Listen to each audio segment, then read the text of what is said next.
les réseaux sociaux, que ce soit en foot ou en toute autre pratique, j'ai envie de dire c'est deux choses. Ça a deux impacts. Un premier impact prédictif et un deuxième impact de construction identitaire. Alors le premier, c'est vraiment apporter de l'information, donc un impact de préconisation. On a des influenceurs qui nous montrent un burger qu'ils ont mangé et dès le lendemain, on a des foules qui se précipitent pour manger ce burger. Donc cet impact de faire connaître, parce qu'on a plus confiance dans l'influenceur qui poste tel repas que finalement dans la publicité de la marque. Donc ça, c'est un effet massif, c'est un effet important et on ne se pose pas la question de la crédibilité de la source finalement. Est-ce qu'elle est récompensée? Dans quelle mesure elle est neutre? Ça, c'est vraiment quelque chose de majeur, que ça soit dans le foot, dans autre chose également, parce que les pratiques finalement sur les réseaux sociaux sont en continuité avec d'autres choses. Au point que finalement les restaurateurs se mettent à créer des recettes qui justement passent très bien sur Instagram. Il y a la pizza Instagrammée parce que le contraste de couleurs va être nettement mieux. Finalement, les utilisateurs, ensuite les consommateurs eux-mêmes veulent prendre en photo ce plat et le réussir aussi bien que la photo de l'Instagrammeur, donc deviennent aussi experts sur la manipulation des différents filtres de leur appareil photo, parce que la suite de cette première étape qui est de finalement nous faire connaître et nous donner envie d'aller tester des nouvelles choses, donc nous informer, en complément de ce que peuvent faire les marques ou les magazines, etc. La deuxième chose, c'est sa construction identitaire, c'est de prendre soi-même cette même photo et de dire « en plus, j'y étais ». Donc ça, c'est très important. Et ensuite, de faire partie de communautés. Alors, il y a la communauté des buveurs de Chivas, après, chaque communauté, comme on a les communautés de bikers, de buveurs d'eau aussi, hein, ça existe. Donc, on se définit vraiment par ces pratiques alimentaires qui sont intéressantes parce qu'anthropologiquement, bien sûr, l'alimentation, c'est une des choses qui nous définit le plus. Il suffit d'aller voir l'exposition au Musée de l'Homme sur « Je mange, je suis ». Et j'ai envie de dire, la troisième composante, et qui est un peu transverse, c'est le collectif. C'est qu'on ne mange pas simplement pour soi, mais aussi pour le faire savoir, pour le montrer. Cette construction identitaire, elle a aussi pour objectif de se définir par rapport aux autres.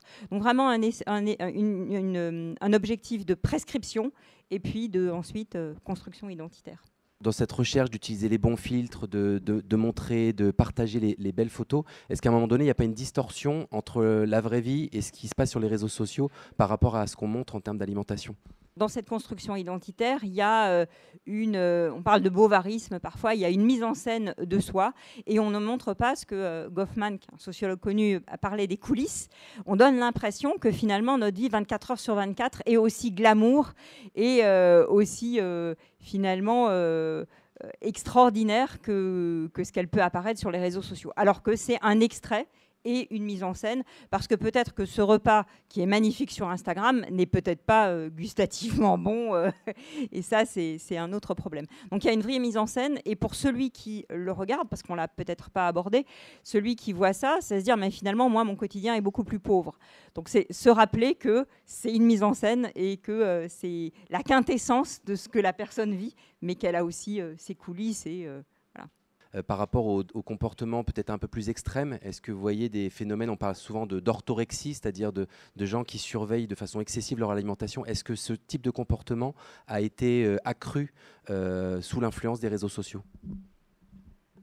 Alors l'influence des réseaux sociaux, elle est surtout notable chez toute la population très très fragile d'adolescentes et d'adolescents, qui ne jurent que par leur téléphone et par les applications, voire par certains profils d'influenceuses, et du coup se mettent à vouloir vivre, c'est-à-dire manger, s'habiller, c'est un autre contexte, mais voilà, elles veulent être elles aussi healthy, ressembler à un tel ou un tel.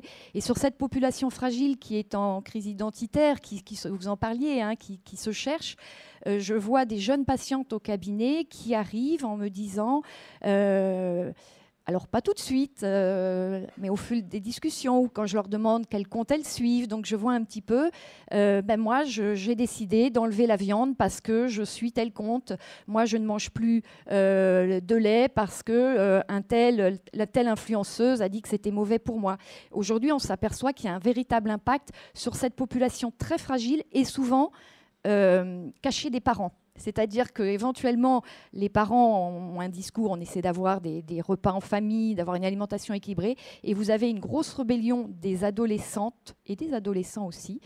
Bon, là, on sera sur une orthorexie un petit peu différente. L'orthorexie, c'est le vouloir bien manger à tout prix, au point que ça en devient une obsession. On n'a plus de vie sociale, c'est-à-dire que non, on ne peut pas sortir aller manger au restaurant parce que je risque de manger des choses qui ne sont pas bonnes pour moi. Donc je reste chez moi, je m'enferme et je me conforte un petit peu dans mon univers avec des gens qui pensent comme moi. Pour les garçons, c'est un peu différent. Ils vont regarder des comptes qui vont être plus sportifs. Donc ils vont être sur une autre approche pour le rapport à l'alimentation. Mais oui, la population des jeunes adolescents est très sensible à ce qui se dit sur les réseaux sociaux et est capable de modifier son comportement alimentaire. Et aujourd'hui, ça nous pose vraiment des problèmes, nous, professionnels de santé, face à ces jeunes qui vont se mettre à exclure du jour au lendemain des groupes alimentaires entiers. Une vraie fracture sociale, donc aussi bien par âge que par catégorie socio-professionnelle. Donc finalement, face à cette masse d'informations, il faut avoir, qu'elle soit donc food ou autre chose finalement, il faut avoir l'éducation, la formation pour prendre du recul, pour comprendre que peut-être un aliment qui est noté B, il est quand même nécessaire. Alors peut-être pas dans des grandes quantités, mais donc apporter ces nuances. Et c'est vraiment ce qui manque aux réseaux sociaux, c'est liker ou diaboliser des choses et ne pas apporter les nuances. Et là, effectivement, les plus jeunes ou les moins éduqués peuvent être plus fragilisés face à ces messages. Au-delà des réseaux sociaux, il y a tout le boom des applications. Ces applications, elles sont très récentes. On l'a vu dans les chiffres de l'IFOP, 1 Français sur 4 qui utilise désormais une application alimentaire. C'est énorme. Et parmi ceux-là, 76% l'utilisent depuis moins d'1 an. Donc on est vraiment sur des comportements très très récents qui sont en train de faire bouger les lignes très rapidement, y compris chez les industriels. Et donc à la manœuvre sur ces applications, on a beaucoup de startups. Donc c'est pour ça qu'on va donner la parole à Clément Chevrette, donc, qui est le directeur de Smart Food Paris au sein de Paris Senco, et qui va nous en dire un peu plus sur ces innovations qui accompagnent le mangeur connecté, vers quoi va la tendance en termes de nouveaux services, de nouvelles startups, et qu'est-ce que les Français recherchent à travers toutes ces nouvelles applis qui explosent un peu partout. Moi, j'aimerais vous amener sur finalement ce qu'apportent ces applications au quotidien. Alors, on voit qu'elles sont de plus en plus utilisées. Alors, quelque chose d'assez intéressant d'ailleurs par rapport à ça, c'est l'utilisation à la fois chez soi, mais aussi en magasin. Ça, c'est quelque chose qu'il faut pas négliger quand on regarde le taux d'utilisation des applications. Puisque nous, dans le jargon startup, entre guillemets, on aime bien la notion d'utilisateur actif, de récurrence. C'est-à-dire que concrètement, un investisseur, il ne va pas investir dans une startup si l'application est utilisée une fois, mais juste une fois, et après, elle est laissée de côté. Là, on observe que justement, alors, des startups, Yuka, qui a été quand même précurseur sur ce marché, ils ont réfléchi après avoir constaté que il y avait clairement un souci en termes de connectivité dans le magasin pour l'accès au réseau, pour utiliser l'application. Ils ont trouvé des parades. Alors, j'ai cité Yuka, mais on pourrait en citer d'autres. Ils ont trouvé des parades pour permettre à l'utilisateur de quand même activer l'application quand ils sont dans le magasin.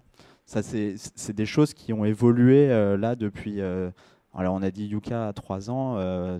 Ça date d'il y a 6 mois, je pense, ou 1 an au maximum.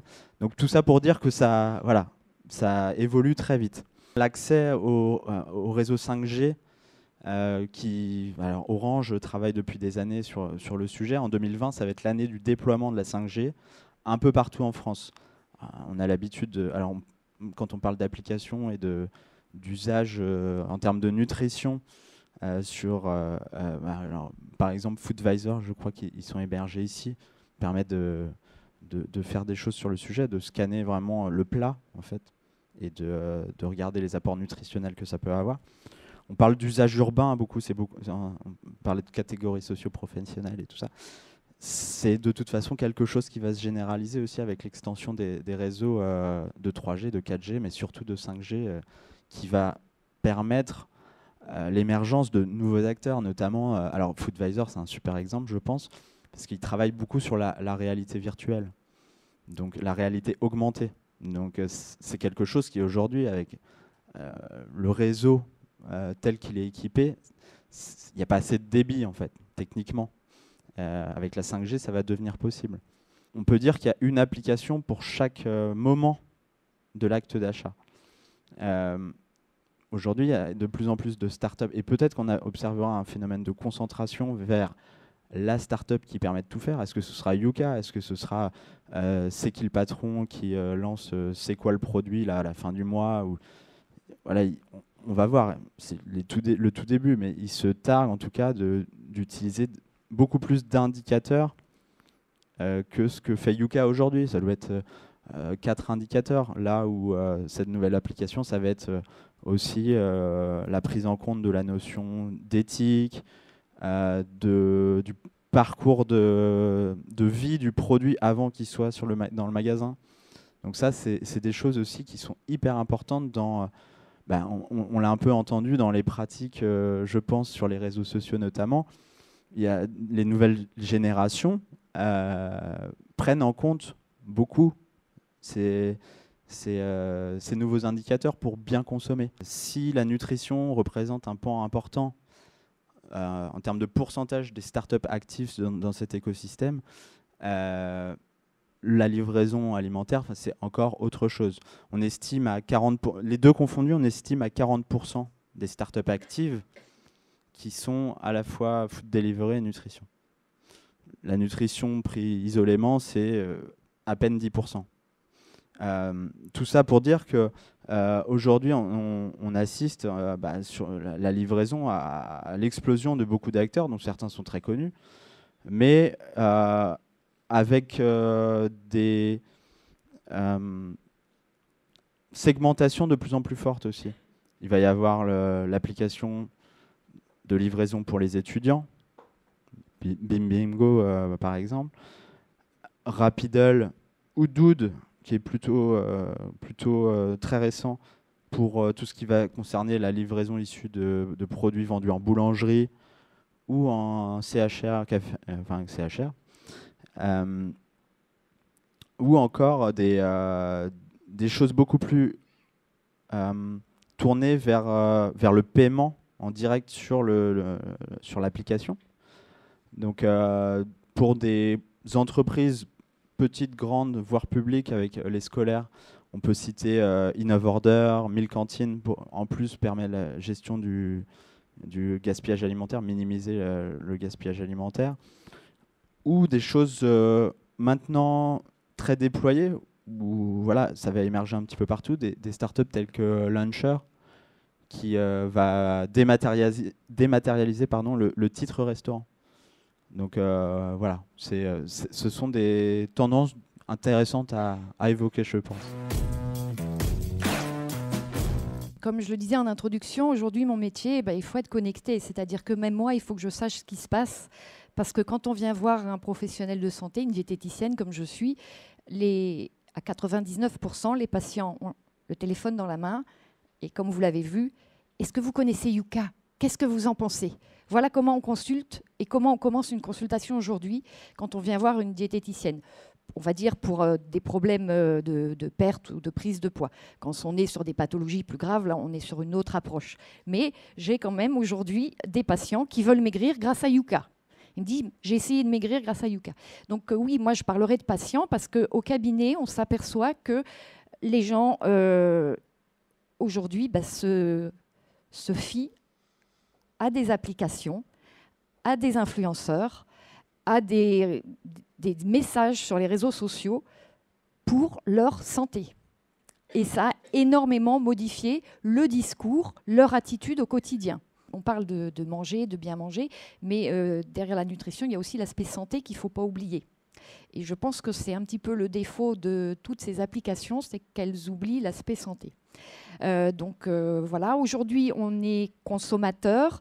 Le consommateur est ultra informé, on l'est tous, voire peut-être trop, mais il n'est pas encore averti. C'est-à-dire qu'il ne sait pas faire, il est informé, mais pas averti, c'est-à-dire qu'il ne sait pas prendre de recul, il ne sait pas faire la différence, il ne sait pas analyser par rapport à lui. On lui donne des informations, mais au final, il ne sait pas qu'en faire de ces informations.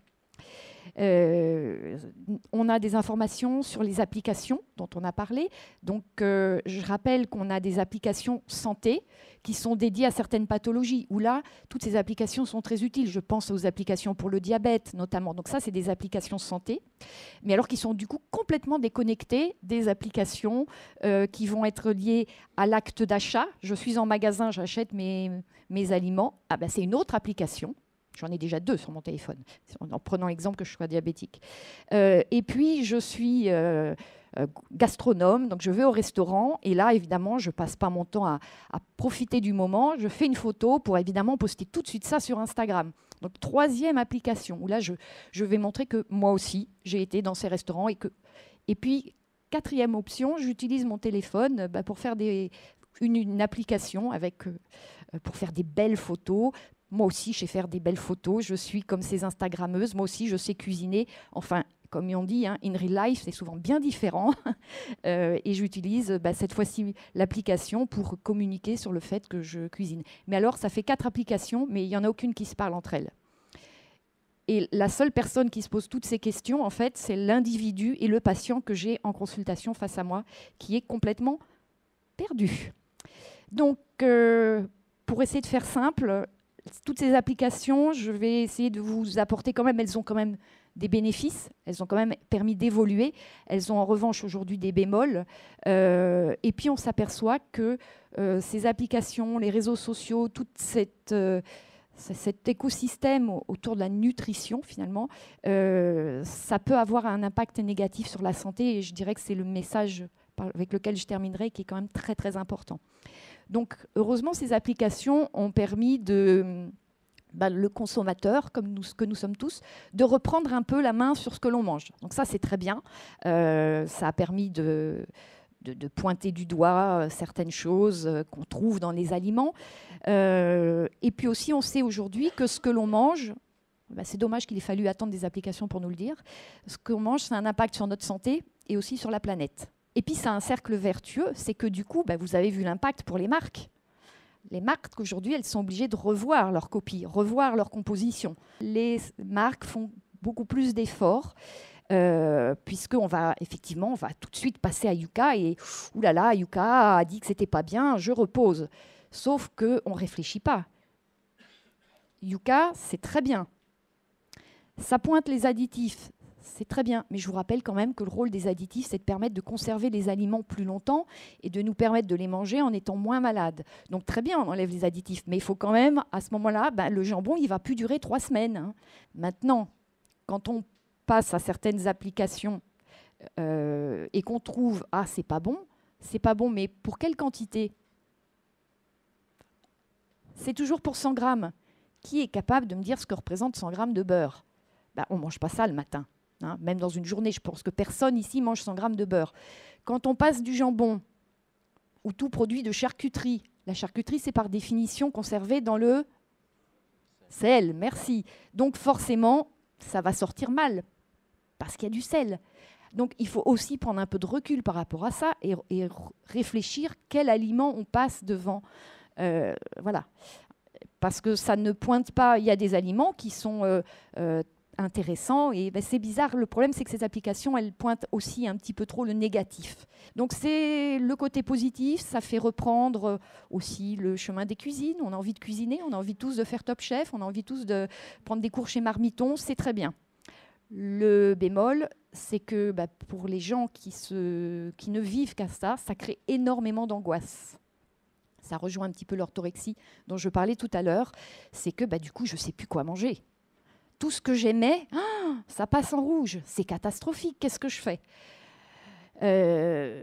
Et on va parler, et c'est un petit peu ce que je reproche, c'est qu'on va parler uniquement de ce plat, de ce produit, de cette marque. Mais enfin, Et on se focus que sur ça. Il faut se rappeler que manger, c'est un équilibre dans la journée, dans la semaine. Donc peut-être que ce plat, il n'est pas très très bien noté, mais si à côté de ça, j'ai quand même eu d'autres pas équilibrés, est-ce que ça vaut le coup de le replacer en rayon? Est-ce que ça vaut le coup de diaboliser? Enfin voilà. Puis je vous dirais que j'ai beaucoup de patients qui me disent, même quand c'est rouge, vous savez, je les achète et je les mange quand même. Donc au final, le patient fait quand même ce qu'il veut, malgré toutes les informations. Et puis là, il y a quelque chose qui est assez intéressant, c'est de noter justement, même quand c'est pas bon pour soi, j'ai remarqué que les jeunes femmes, parfois, elles le mangent quand même, parce qu'on a envie de se faire plaisir. On sait que c'est pas bon, mais on le prend. Par contre, quand il s'agit des enfants, alors là, c'est incroyable, il y a un changement de comportement.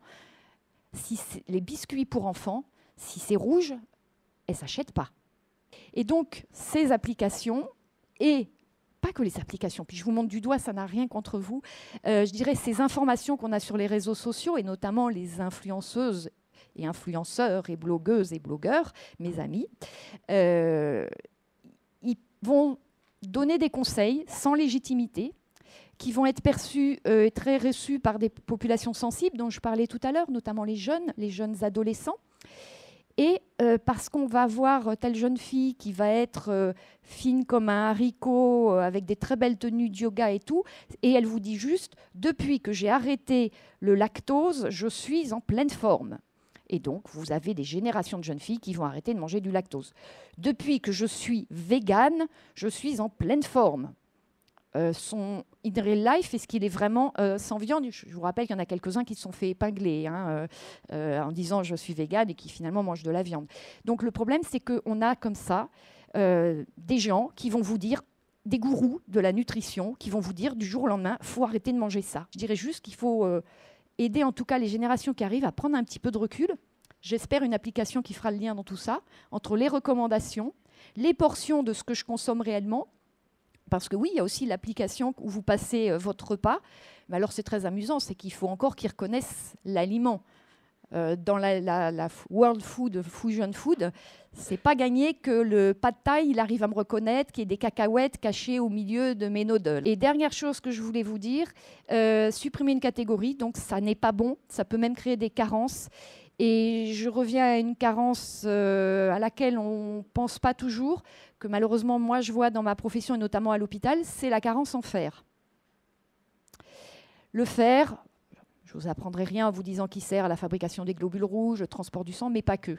Il est quand même très important dans les défenses immunitaires et dans le développement du quotient intellectuel et du cerveau des enfants. Oui, il y a deux fers qui existent. Il y a le fer qu'on trouve dans le monde animal, qu'on appelle le fer héminique.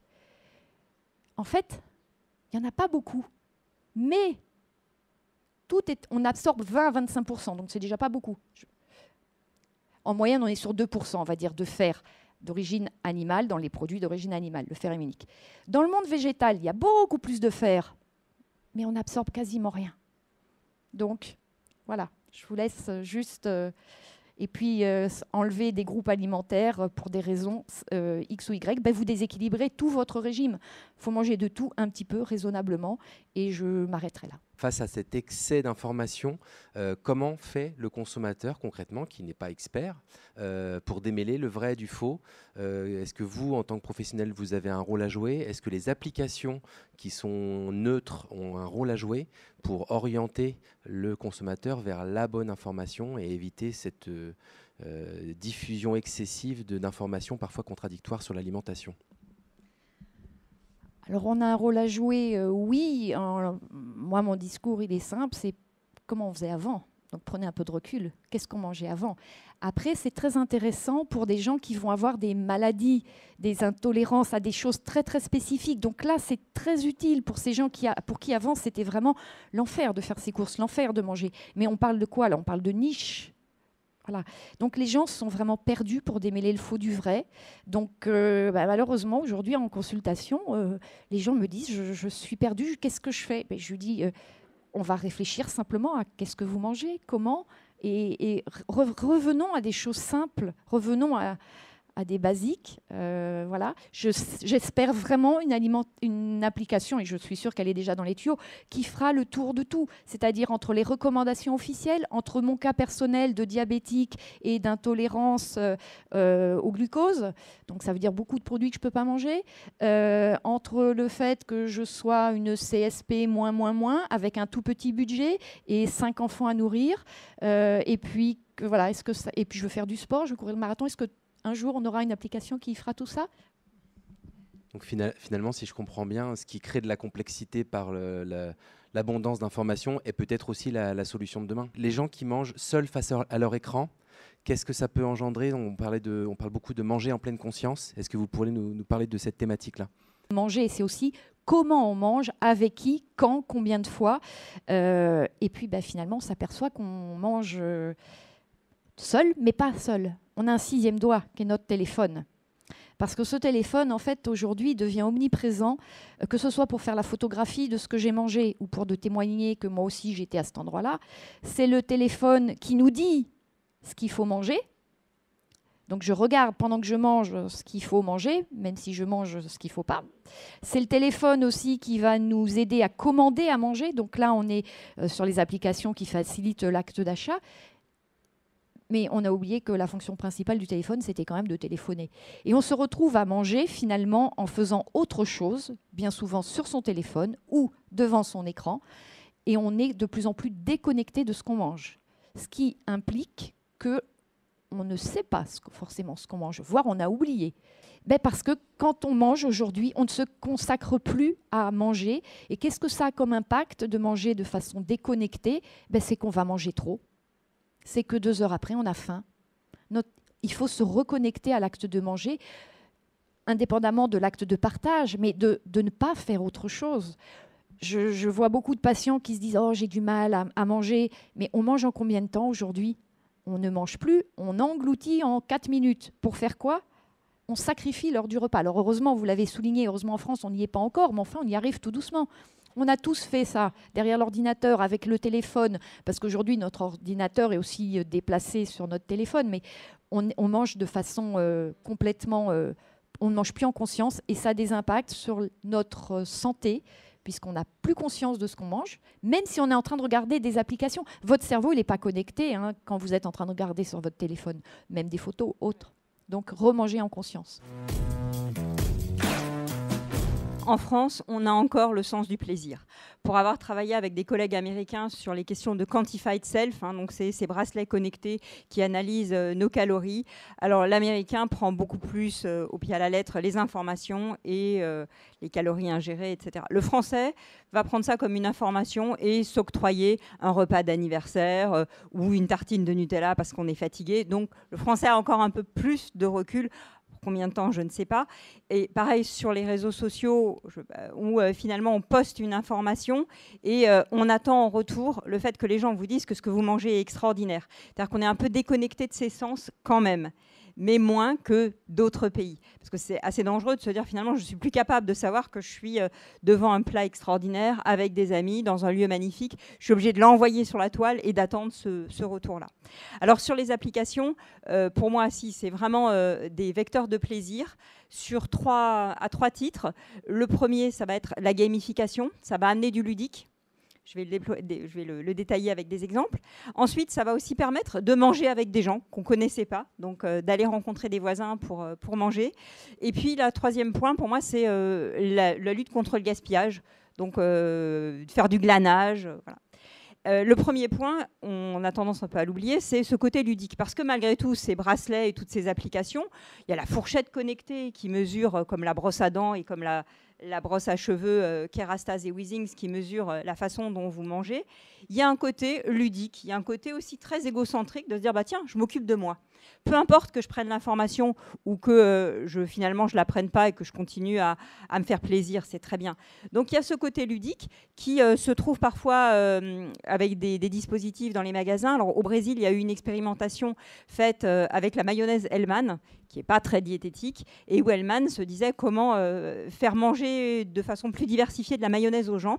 Donc il y a eu des puces RFID dans les rayons, avec les ingrédients qui pouvaient rentrer dans des recettes un peu plus élaborées que le simple sandwich, et des caddies connectés, donc avec une tablette, et puis ça faisait, la recette apparaissait quand on passait devant un linéaire où il y avait un ingrédient qui pouvait rentrer dans une recette. Plus de 10 000 recettes ont été envoyées aux gens, ça a créé aussi du lien social dans le magasin, et puis une augmentation de 68% des ventes de mayonnaise quand même. Des choses aussi, on l'a dit, qui créent des recettes, parce que, on l'a peut-être oublié, mais la mère de famille le soir qui dit « qu'est-ce que je vais faire à manger ?» Donc c'est pouvoir aller sur... Alors Heinz, pendant 6 ans, ils viennent de le fermer, avait un lunch generator très ludique. Vous rentriez votre état d'esprit, est-ce que vous étiez dans un état d'esprit, votre humeur amoureuse, votre taille d'appétit, plutôt un oiseau, plutôt gargantua, et le budget, fin de mois, millionnaire. Et en croisant tout ça, on vous envoyait des recettes personnalisées avec une détection d'erreur, parce qu'un repas millionnaire avec un budget fin de mois, c'était pas possible. Et puis une communauté, donc quelque chose aussi de ludique, de pouvoir découvrir des nouvelles recettes. Donc il y a ce scan de tous nos ingrédients dans notre frigo, donc pour aider notre mère de famille, mais également participer à des concours de recettes, donc quelque chose de très social.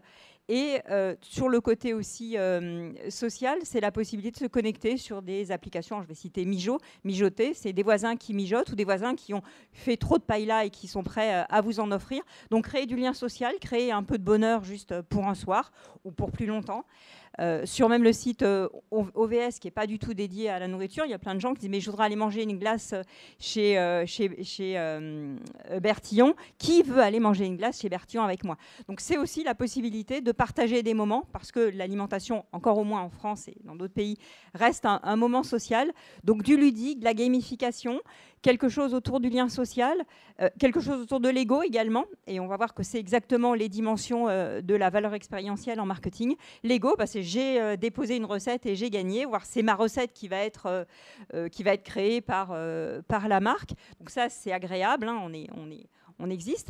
Et le dernier point qui me paraît très important, c'est des applications, parce que c'est vraiment ce qui émerge aujourd'hui, et vous devez le voir, c'est les applications comme We Act for Good, Too Good To Go, toutes ces applications qui vont nous renseigner sur finalement des stocks chez un pâtissier étoilé. Peut-être qu'on ne pourrait pas se payer le gâteau pour 6 personnes, mais vu que là, c'est même pas un tiers du prix, eh bien, c'est goûter des grands chefs étoilés. Donc ça encore, ça ouvre vers des nouvelles saveurs, des nouvelles sensations.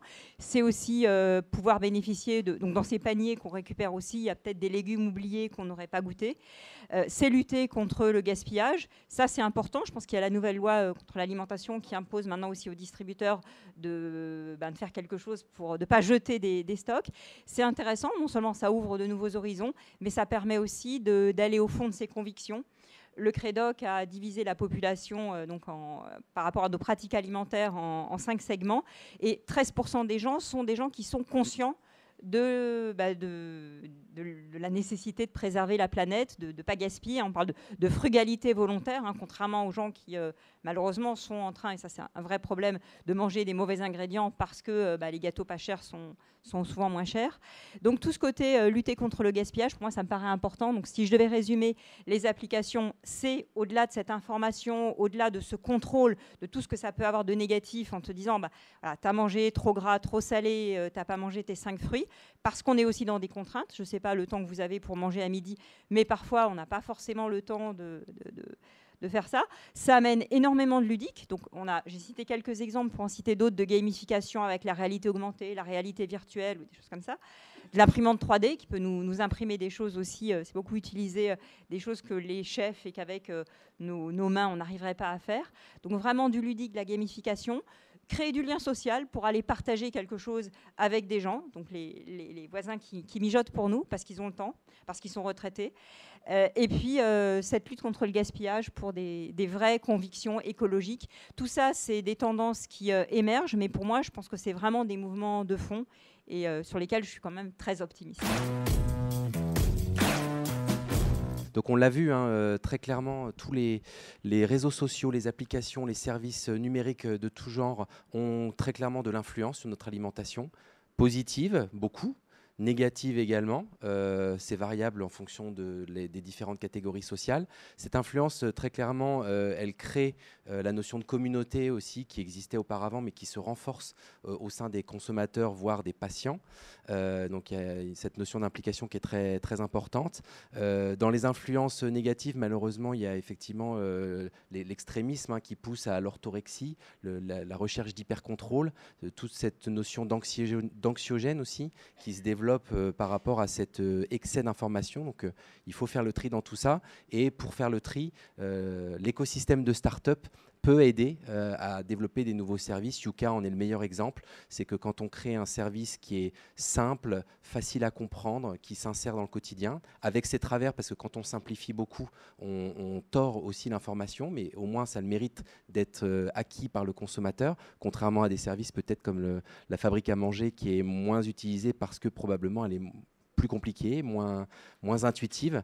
Donc voilà, il y a probablement de nouveaux services à imaginer avec les startups, tout en intégrant également l'aspect durable, qui est de plus en plus une facette à prendre en compte dans l'alimentation et dans le lien entre l'alimentation et la santé. C'est aussi le lien entre l'alimentation et la planète. Et tous ces services servent aussi à développer cet aspect-là.